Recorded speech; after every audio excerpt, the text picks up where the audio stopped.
혹시 여러분들 최근에 김상곤 교육부 장관 후보자 청문회 때 나경원의 이야기를 들어보셨습니까?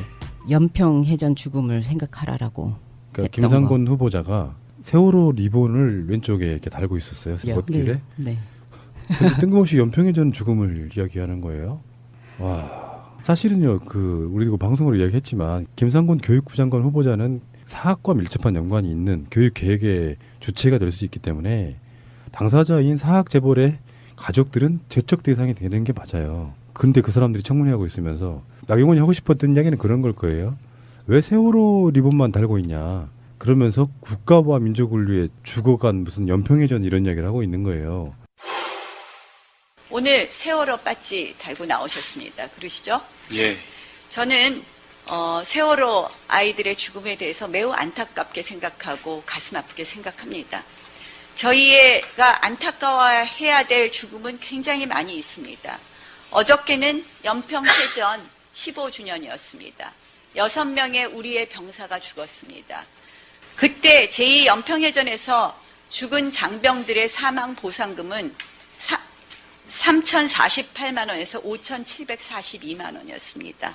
세월호에서 우리 희생한 학생들의 배상금은 그들이 갖고 있는 생각의 단편적인 것을 딱 그 상황에서 느끼게 되니까 사실은 친일파인 자들이 자기들의 권력을 이용해 먹기 위해서 빨갱이, 종북 이런 걸 이용해 먹었던 자들이잖아요. 심지어 세월호 피해자들, 유가족들까지도 그렇게 몰아갔던 자들인데 김상곤 후보자가 경기도 교육감이었었고요. 교육감을 그만둔 지 얼마 안 됐을 때 생겨난 일이 세월호 사건이기도 하고 여러 가지로 밀접한 연관이 있고요. 그 청문회에서 보면 그런 이야기도 나옵니다. 전방 부대와 이렇게 협약을 맺고 안보관 같은 교육도 시켰던 게 또 김상곤 후보자라고 하는데 세월호 리본을 보고 그런 식으로 연결시키는 자들을 실제로 TV에서 우리나라 정치인이라고 보고 있는 거예요. 6명의 아이들이 죽었다는 말을 꼭 넣고 싶었나 봐요. 그 6명을 304명의 죽음은 슬쩍 넘어가고 싶은지 정말 너무나도 안타까웠습니다. 그 연평해전에서 돌아가신 분들 말씀하시는 거죠? 네. 그분들도 정말로 국가 민족을 위해서 희생하신 건 맞는데 그것이 이 가치와 저 가치가 다른 가치라고 생각하지는 않거든요. 근데 하필 이쪽을 폄하하기 위해서 그쪽을 끌어들이는 그 비열한 모양 때문에 기분이 나쁜 거죠. 다음에 지금 세월호 미수습자 수습이 지금 이루어지고 있는데 그 뒤로 후속적인 소식이 없어요. 그래서 세월호 이슈들이 요즘에 굉장히 뜸하고요. 그래서 제가 뭐 하나 읽어드리려고 해요. 지금 미수습자 중에 현철이, 남현철 아버님, 그분이 올리신 글을 하나 읽어드리겠습니다.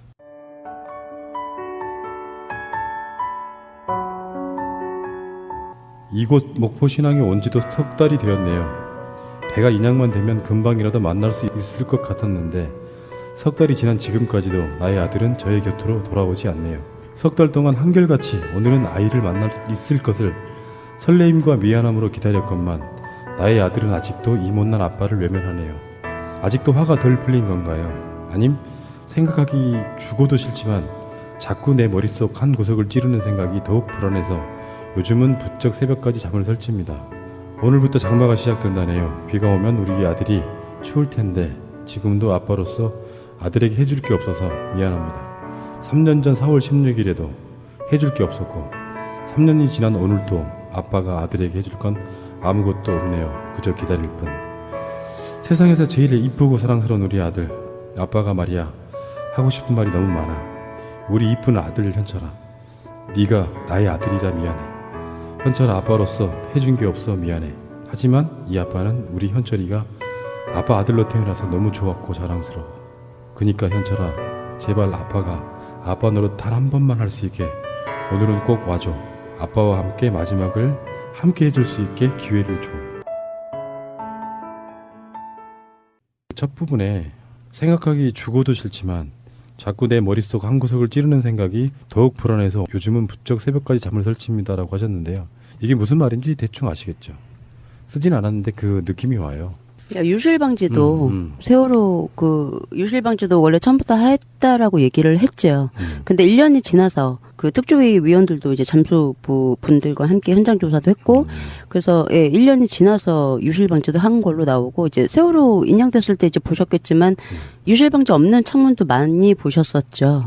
떨어져 나간 것도 많았고 그래서 혹시 뭐 사진을 보신 분이 계신지는 모르겠지만 그 3층인가 4층 창문 앞에 그 철사 같은데 구명조끼도 하나 걸려 있었어요.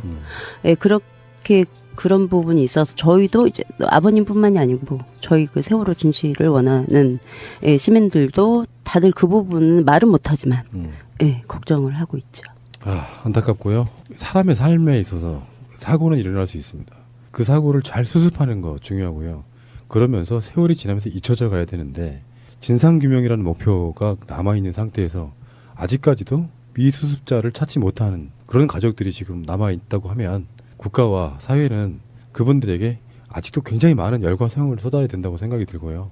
정치권에서는 그런 것 같아요.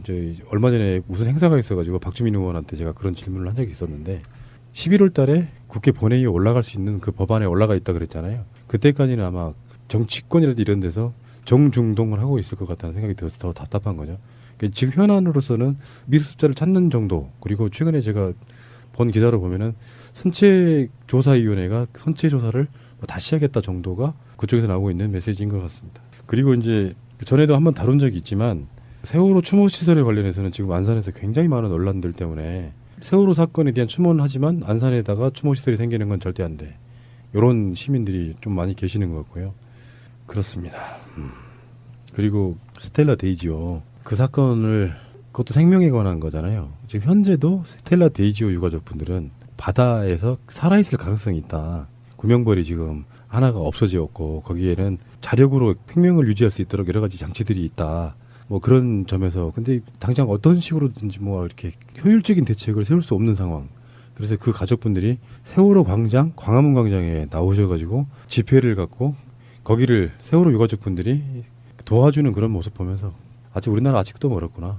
그런 생각 해봤습니다. 자, 좋은 소식들이 있기를 바라면서 잠시 후에 오겠습니다. 왜냐하면 나경원 의원이 저하고 친하다 그랬거든요. 네.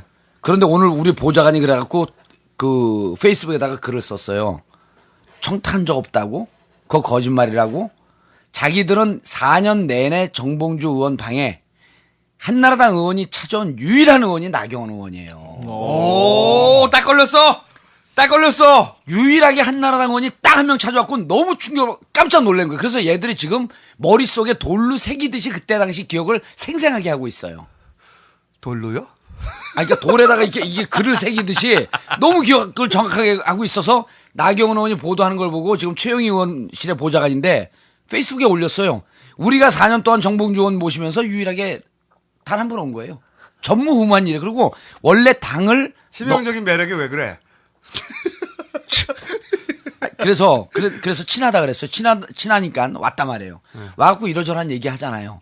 친한 사람이 이러저러한 얘기하면 그 부담감 느껴요, 안 느껴요? 느끼죠. 더 많이 친한 느끼죠. 사람이 이런저런 얘기하면 그거 청탁으로 느껴요, 안 느껴요? 느끼죠. 당연히 청탁이죠, 그거는. 친하지 않았으면 전 청탁이라고 하는 얘기를 안 하죠. 친한 사람이 왔고 이러저러 학교 얘기를 쭉 하니까 이게 마음의 부담도 않고 이게 제가 청탁으로 느낀 겁니다. 그래서 이런 부탁을 하러 왔구나. 정확한 워딩이 그때 뭐였어요, 근데? 학교 얘기를 쭉 다 하고, 네. 학교 얘기를 쭉 다 하고, 전교조에서 지적하는데 사실 무근이고, 그리고, 우리 학교가 참 투명하게 운영된다. 라고 하는 등등의 많은 얘기를 나눴어요. 그리고, 뭐, 노라, 빼라, 막 이런 얘기보다 학교 해명을 쭉 하니까, 그러니까 저는, 그때는 어떤 상황이었냐면, 사립학교법 개정이 아니고, 사립학교법 개정을 앞두고, 사학에 문제되는 사학이 어디가 있는지 감사를 해서 샘플링을 해서 사학을 조사해봐라. 조사 단계였군요. 조사 단계적으로 해서 사학을 찝는데 우리가 워낙 그때 교육위원들이 시퍼렇게 그냥 이 사학법을 밀어붙이니까 교육감에서 우리 눈초리만 보고 있고 우리가 여기 감사하십시오 하는 학교를 다 하고 있을 때예요. 근데 그 대상에 포함됐을까봐. 그 대상에 포함됐을까봐 온 거죠. 근데 그 대상이 아니다라고 하는 걸 누가 합니까? 우리도 모를 때인데. 아직 모를 때예요. 감사 대상의 학교들 모으고 있을 때예요. 그런데 그 감사 대상을 취합 중이었는데 그 대상에 혹여 들어갈까봐 와서 알아도 보고 설명도 하고 우리 학교는 문제가 없다는 설명도 하고 빼달라고 하는 얘기는 굳이 하지 않더라도 이미 그렇게 쭉 설명하면 그렇게 받아지는 거죠. 그런데 그게 왜 그랬냐 하면 이미 이 학교가 문제가 있다고 전교조에서 계속 문제 제기를 하고 있었던 학교이고 동일학교는 그다음에 화곡중고등학교는 16대 국회 때 제가 17대 국회의원 아닙니까? 이제 60억 인구가 다 알아요. 제가 17대 국회의원인지. 16대 국회 때 가장 유명하게 사학에 문제가 되어 있던 학교가 화곡중고등학교예요. 그래서 어떤 일이 있었냐면 국정감사 때 서울시 교육청 가갖고 당시 임종석 교육위원이 그렇죠. 네. 맞아요. 유명한 맞아요. 사건이 그거. 임종석 교육위원이 이런 얘기를 해요. 16개 학원에 24개 학교를 대상으로 회계장부 등 학교 운영에 관한 자료를 달라 그랬다. 네. 50일이 지나도록 안 줘서 달라고 다시 종용을 하고 그랬는데 결국은 그 와중에도 다 거의 다 냈다. 국정감사 임박해갖고 냈는데 그 와중에도 끝내 서울교육청 관할하에 자료를 내지 않은 학교가 바로 화곡중고등학교다. 화곡중고등학교는 국정감사에 자료를 내지 않았습니다. 그래서 왜 자료를 내지 않았냐? 그래 봤더니 이미 국정감사가 10월인데 3월에 감사를 받고 감사 받은 이후에 학교의 회계장부를 다 불태워버린 거예요. 화곡중고등학교에서. 화곡중고등학교에서요. 그렇죠. 그 유명한 사건이에요. 네네. 불태운 거. 이 학교가 이렇게 문제가 있으니까 그래갖고 어떻게 됐냐? 그러니까 행정실장이 와서 네. 자료를 다 소각했습니다. 네. 그래갖고 임종석 의원이 윤정 교육감, 서울시 교육감을 상대로 이런 일이 있을 수가 있냐? 특별감사를 해라. 이러면서 문제 제기가 됐고 이게 유명한 화곡중고등학교입니다. 네네. 그러니까 이제 이런 사실을 이게 아버지 학교 아니에요? 네네. 안나경원 의원이 와갖고 화곡중고등학교에서 설명을 했던 거죠. 그래서 제가 알아보니까 이러한 사학 비리의 종합 백화점처럼 많은 문제가 있던 학교더라고요, 여기가. 네. 여기까지가 이제 지난번에 해명한 게 사실이 아니다라고 하는 것과 연관이 되는 거고, 그 다음에 이제 모 방송에서 이런 얘기를 해요. 정봉주 의원이 이렇게 빼달라고 했는데, 네. 그거 어떻게 생각하냐? 그랬더니, 아버지 얘기 그만하세요. 네. 아버지 일인데 왜 아버지 일인데 왜 저한테 물어보세요? 저는 서울시장 후보 나경원입니다. 나경원입니다. 이렇게 얘기를 해요. 그 아버지 학교다 이거는. 네. 여기에서 이제 핵폭탄이 터지는 겁니다. 네. 화곡중고등학교. 의원님 네. 준비 좀 했어 오늘. 네. 예, 아니요. 제가 친한데 대충 거짓말하는 사람처럼 들리잖아요. 자, 그렇지. 예, 그래서 화곡중고등학교는 아버지가 이사장으로 있는 건 맞습니다. 그리고는 아버지 학교니까 나한테 얘기하지 마라 이렇게 나경원 의원이 얘기했거든요. 그렇죠. 왜 이거는 나경원의 선거지? 예. 아버지를 왜 연결하느냐 이렇게 얘기했죠. 예. 그리고 자기는 2005년도에 사립학교법 관여하지 않았다 이렇게 얘기했단 말이에요. 그렇죠. 정봉준 전 의원의 주장은 뭐 이미 들으셨겠습니다만 이렇습니다. 그러니까 부친의 학교에서 전교조 교사들이 제기한 문제가 저는요. 있었는데, 예, 제 선거와 관련해서 예. 자꾸 이렇게 아버님과 관련된 의혹을 자꾸 이야기하는 것에 대해서는 예, 제가 일일이 대응할 필요는 없다고 생각을 합니다. 예. 이거는 야당 쪽에서는 역시 후보 검증이라고 생각하지 않겠습니까? 아버님과 관련된 것에 대해서는 말씀을 드릴 필요가 없겠죠. 그것은 이번 선거는 제 선거입니다. 서울시장 후보는 나경원입니다. 예. 자, 나경원 의원이요. 2001년 6월서부터 현재까지 화곡중고등학교 이사입니다. 아 등기 떼보셨어요? 여기 등기부등 뭐 지금 흔드는 소리 안 들려 이게. 등기사항 전부증명서, 말소사항 포함. 이거 언제 되신 거예요? 이게 최근인데요. 이거 날짜가. 최근에 나와 있습니다. 네. 2009년 2월. 이거 10월 16일 날 뜬 겁니다. 네. 열람 일시. 최근에 뜬 거죠. 2009년 11월? 2월 25일부터 안 되죠. 지금 10월 15일. 10월 15일. 가장 최근에 뜬 거죠. 2014년 2월 24일까지 예. 임기로 나와 있습니다. 열람 일시 2011년 10월 15일 09시 35분 11초. 아까 근데 그러면은 아버지 학교라고 말할 수가 없네. 자기가 아니, 이사인데. 자기도 학교죠. 자기 학교도 자기 맞죠. 학교죠. 아버지가 이사장으로 있고 자기가 3번 중임이 되면서 4년이거든요. 임기가 2001년서부터 현재까지 한 번, 2번 중임이 됐습니다. 아니 그러면은 사학법 할 때 아버지 학교이기도 하지만 자기 학교를 변호하고 디펜스하기 위해서 저한테 와서 설명을 했던 겁니다. 그렇죠. 아버지 얘기를 끌어들이는 게 아니네. 아버지가 아니죠. 네네. 그리고 나경원 의원 홈페이지 가갖고 제가 경력을 확인해봤어요. 화곡중고등학교 이사 경력은 없어요. 홈페이지는 삭제했다. 홈페이지는 없어요. 삭제를 했는지 몰라요. 원래 아예 있었는데 안 넣었을 수도 있죠. 아예 안 넣었을 수도 있죠. 이게 없어요. 이 학교 이사면은 무척 자랑스러운 경력이거든. 특히 아버지 학교야. 그렇죠. 그리고 이사장이 아버지인데 나머지 이사를 이렇게 쭉 보지 않습니까? 다 그 화곡중고등학교에서 교감교장을 했던 사람들이고요. 다 그 힘이 없는 사람입니다. 그 나경원 의원만 그 가장 뭐 실세라고 볼 수 있죠. 그리고 아까 불질렀다는 김경수라는 사람이 행정실장이. 현재 2009년 11월부터 2014년까지 이사로 돼 있어요. 그러니까 얼마나 웃기는 일이냐면 그때 불질르고 2000년도에 불질러갖고 그 책임을 지고 파면됐어요. 그리고 지금 다시 돌아갔고 7, 8년 동안 다른 데 가고 이 학교 근처 어디서 일하다가 아니요 학교하고 그 관계 있는 일을 계속 하다가 2009년도에 이사로 들어오는데 문제는 뭐냐면 언론에서 나와 관계없는 일이다. 이건 아버지 일인데 왜 내 선거에 이걸 끼우느냐라고 얘기한 게 거짓말이라는 겁니다.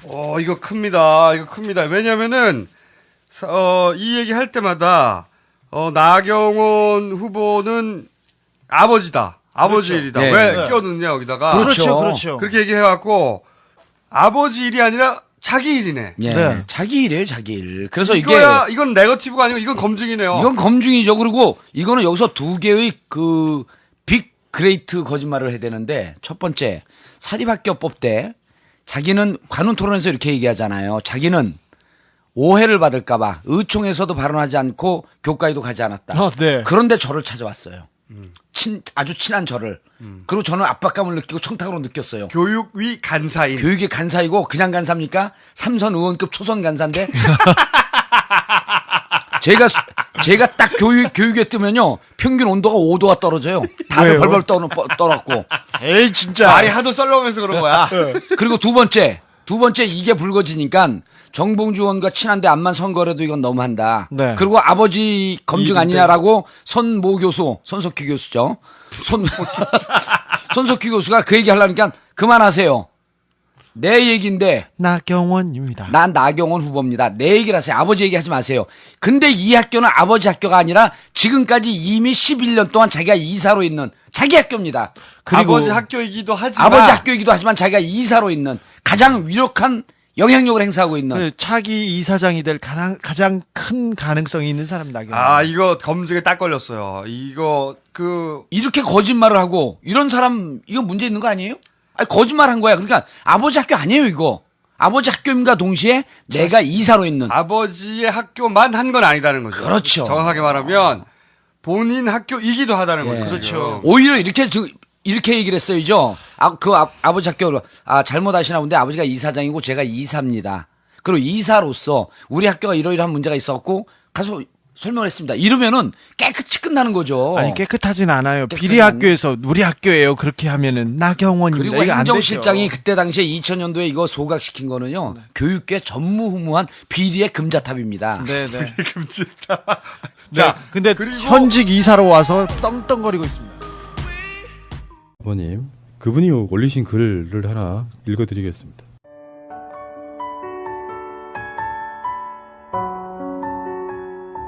이곳 목포신앙에 온 지도 석 달이 되었네요. 배가 인양만 되면 금방이라도 만날 수 있을 것 같았는데 석 달이 지난 지금까지도 나의 아들은 저의 곁으로 돌아오지 않네요.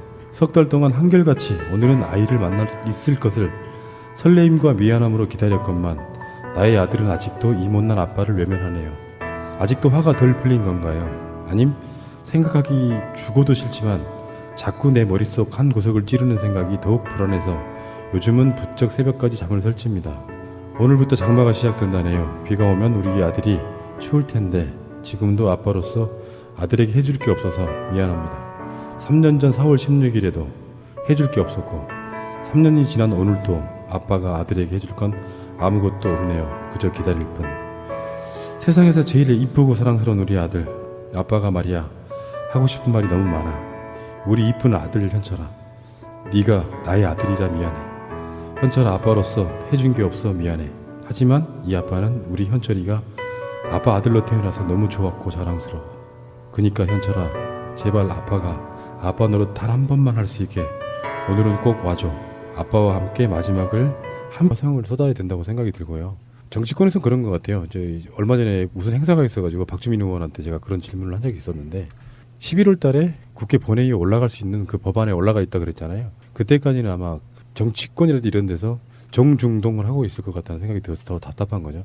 그러니까 지금 현안으로서는 미수습자를 찾는 정도, 그리고 최근에 제가 본 기사를 보면은 선체조사위원회가 선체조사를 다시 하겠다 정도가 그쪽에서 나오고 있는 메시지인 것 같습니다. 그리고 이제 전에도 한번 다룬 적이 있지만 세월호 추모 시설에 관련해서는 지금 안산에서 굉장히 많은 논란들 때문에 세월호 사건에 대한 추모는 하지만 안산에다가 추모 시설이 생기는 건 절대 안 돼. 이런 시민들이 좀 많이 계시는 것 같고요. 그렇습니다. 그리고 스텔라 데이지오 그 사건을 그것도 생명에 관한 거잖아요. 지금 현재도 스텔라 데이지오 유가족분들은 바다에서 살아있을 가능성이 있다. 구명벌이 지금 하나가 없어지었고 거기에는 자력으로 생명을 유지할 수 있도록 여러 가지 장치들이 있다. 뭐 그런 점에서 근데 당장 어떤 식으로든지 뭐 이렇게 효율적인 대책을 세울 수 없는 상황. 그래서 그 가족분들이 세월호 광장, 광화문 광장에 나오셔가지고 집회를 갖고 거기를 세월호 유가족분들이 도와주는 그런 모습 보면서 우리나라 아직도 멀었구나 그런 생각해봤습니다. 자, 좋은 소식들이 있기를 바라면서 잠시 후에 오겠습니다. 왜냐하면 나경원 의원이 혹시 여러분들 최근에 김상곤 교육부 장관 후보자 청문회 때 나경원의 이야기를 들어보셨습니까? 연평해전 죽음을 생각하라라고. 그러니까 김상곤 후보자가 세월호 리본을 왼쪽에 이렇게 달고 있었어요. 멋길에. 네. 근데 뜬금없이 연평해전 죽음을 이야기하는 거예요. 와. 사실은요, 우리도 방송으로 이야기했지만, 김상곤 교육부 장관 후보자는 사학과 밀접한 연관이 있는 교육 계획의 주체가 될 수 있기 때문에, 당사자인 사학 재벌의 가족들은 제척 대상이 되는 게 맞아요. 근데 그 사람들이 청문회하고 있으면서, 나경원이 하고 싶었던 이야기는 그런 걸 거예요. 왜 세월호 리본만 달고 있냐. 그러면서 국가와 민족을 위해 죽어간 무슨 연평해전 이런 이야기를 하고 있는 거예요. 오늘 세월호 배지 달고 나오셨습니다. 그러시죠? 예. 저는 세월호 아이들의 죽음에 대해서 매우 안타깝게 생각하고 가슴 아프게 생각합니다. 저희가 안타까워해야 될 죽음은 굉장히 많이 있습니다. 어저께는 연평해전 15주년이었습니다. 6명의 우리의 병사가 죽었습니다. 그때 제2연평해전에서 죽은 장병들의 사망 보상금은 3,048만 원에서 5,742만 원이었습니다. 세월호에서 우리 희생한 학생들의 배상금은 해줄 수 있게 기회를 줘. 첫 부분에 생각하기 죽어도 싫지만 자꾸 내 머릿속 한 구석을 찌르는 생각이 더욱 불안해서 요즘은 부쩍 새벽까지 잠을 설칩니다라고 하셨는데요. 이게 무슨 말인지 대충 아시겠죠? 쓰진 않았는데 그 느낌이 와요. 유실방지도 세월호 유실방지도 원래 처음부터 했다라고 얘기를 했죠.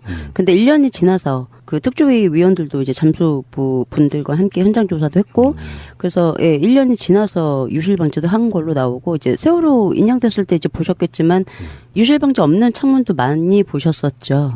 떨어져 나간 것도 많았고 그래서 혹시 뭐 사진을 보신 분이 계신지는 모르겠지만 그 3층인가 4층 창문 앞에 그 철사 같은데 구명조끼도 하나 걸려 있었어요. 그렇게 그런 부분이 있어서 저희도 이제 아버님뿐만이 아니고 저희 그 세월호 진실을 원하는 시민들도 다들 그 부분은 말은 못하지만 걱정을 하고 있죠. 안타깝고요. 사람의 삶에 있어서 사고는 일어날 수 있습니다. 그 사고를 잘 수습하는 거 중요하고요. 그러면서 세월이 지나면서 잊혀져 가야 되는데 진상규명이라는 목표가 남아있는 상태에서 아직까지도 미수습자를 찾지 못하는 그런 가족들이 지금 남아있다고 하면 국가와 사회는 그분들에게 아직도 굉장히 많은 열과 그들이 갖고 있는 생각의 단편적인 것을 딱 그 상황에서 느끼게 되니까 사실은 친일파인자들이 자기들의 권력을 이용해 먹기 위해서 빨갱이, 종북 이런 걸 이용해 먹었던 자들이잖아요. 심지어 세월호 피해자들, 유가족들까지도 그렇게 몰아갔던 자들인데 김상곤 후보자가 경기도 교육감이었었고요. 교육감을 그만둔 지 얼마 안 됐을 때 생겨난 일이 세월호 사건이기도 하고 여러 가지로 밀접한 연관이 있고요. 그 청문회에서 보면 그런 이야기도 나옵니다. 전방 부대와 이렇게 협약을 맺고 안보관 같은 교육도 시켰던 게 또 김상곤 후보자라고 하는데 세월호 리본을 보고 그런 식으로 연결시키는 자들을 실제로 TV에서 우리나라 정치인이라고 보고 있는 거예요. 6명의 아이들이 죽었다는 말을 꼭 넣고 싶었나 봐요. 그 6명을 304명의 죽음은 슬쩍 넘어가고 싶은지 정말 너무나도 안타까웠습니다. 그 연평해전에서 돌아가신 분들 말씀하시는 거죠? 네. 그분들도 정말로 국가 민족을 위해서 희생하신 건 맞는데 그것이 이 가치와 저 가치가 다른 가치라고 생각하지는 않거든요. 근데 하필 이쪽을 폄하하기 위해서 그쪽을 끌어들이는 그 비열한 모양 때문에 기분이 나쁜 거죠. 다음에 지금 세월호 미수습자 수습이 지금 이루어지고 있는데 그 뒤로 후속적인 소식이 없어요. 그래서 세월호 이슈들이 요즘에 굉장히 뜸하고요. 그래서 제가 뭐 하나 읽어드리려고 해요. 지금 미수습자 중에 현철이 남현철